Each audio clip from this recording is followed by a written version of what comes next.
फारस की खाड़ी में हॉर्मुज स्ट्रेट पर अमेरिकी नाकेबंदी से ईरान बौखला गया और इसके बाद ईरान ने 3 समुद्री रास्तों को बंद करने की धमकी दे दी है। ईरानी सेना की अमेरिका को यह चेतावनी है।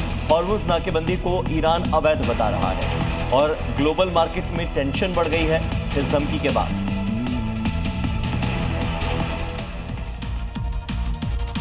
ईरान की सेना की अमेरिका को चेतावनी है। हॉर्मुज नाकेबंदी को बता दिया है अवैध। नाकेबंदी को बताया गया अवैध और साथ ही सीजफायर का उल्लंघन बताया गया।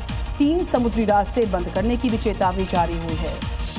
तो ये बड़ी खबर एक सामने आ रही है। इस बीच जहां एक तरफ अमेरिका और ईरान के बीच पे तनाव खत्म नहीं हो पा रहा है, टेंशन खत्म नहीं हो पा रही, तो वहीं दूसरी तरफ सनकी किम जोंग अमेरिका की टेंशन बढ़ाता दिख रहा है। नॉर्थ कोरिया के तानाशाह किम जोंग ने विध्वंस मचाने वाले ब्लैकआउट बॉम्ब का भी टेस्ट कर ही लिया।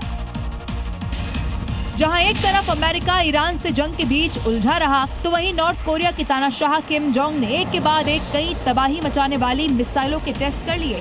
इन टेस्ट में क्लस्टर बम, वॉरहेड और बैलिस्टिक मिसाइलें शामिल हैं। किम जोंग ने ये सारे परीक्षण खुद जाकर टेस्टिंग फील्ड में देखे।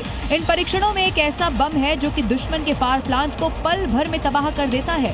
इसीलिए इस बम को ब्लैकआउट बम कहा जाता है, जो कि युद्ध में घातक हथियार साबित होता है। किम ने ये परीक्षण ऐसे वक्त पर किया है जब दुनिया के कई देश युद्ध में उलझे हुए हैं। तो क्या इस ब्लैकआउट बम का टेस्ट करके किम जोंग एक नया वॉर फ्रंट खोलना चाहते हैं? क्या वो ट्रंप के लिए एक नई चुनौती पेश करने जा रहे हैं? सीज फायर के बावजूद अमेरिका ने 10,000 अतिरिक्त सैनिक तैनात करने का एक बड़ा फैसला किया। पहले से मौजूद 50,000 अमेरिकी सैनिकों के बीच में सैनिकों की संख्या बढ़ाई गई। बातचीत जारी रहने के बावजूद सैन्य जमावड़ा बढ़ने से ईरान पर संभावित हमले की आशंका काफी ज्यादा गहरी।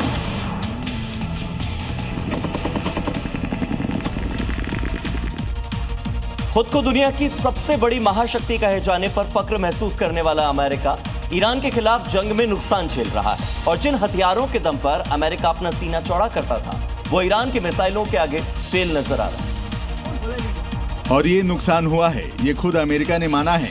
ट्रंप की नेवी ने इस पर हामी भरी है कि उनका MQ-4C ट्राइटन फारस की खाड़ी में हादसे का शिकार हो गया है, जिसकी कीमत करीब 2000 करोड़ रुपए है। सूत्रों की माने तो ईरानी एयर डिफेंस ने उसे मार गिराया है। हालांकि इस बात की पुष्टि नहीं हो पाई है। सिर्फ यही नहीं, अमेरिका ने अपने 24 और MQ-9 रीपर ड्रोन भी गंवाए हैं। इनकी कुल कीमत लगभग 6,727 करोड़ रुपए आंकी गई है। अमेरिका के साथ बढ़ते तनाव के बीच ईरान ने अपनाया एक कड़ा रुख। हॉर्मुज पर अमेरिकी नाकेबंदी जारी रखने पर चेतावनी जारी की। रेड सी, ओमान सागर, पर्शियन गल्फ में कारोबार पूरी तरह से रोक दिया जाएगा। नहीं है तो समुद्री रास्ते बंद करने की चेतावनी जारी। 3 समुद्री रास्ते बंद किए जाएंगे।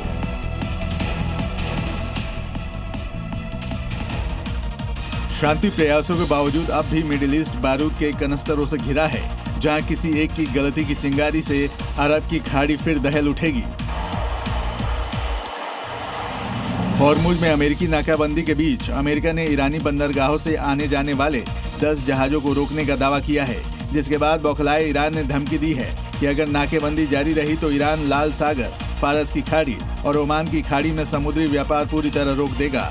IRGC ने जोर देकर कहा है कि ईरानी सेना अपनी संप्रभुता की हिफाजत के लिए किसी भी हद तक जाने को तैयार है।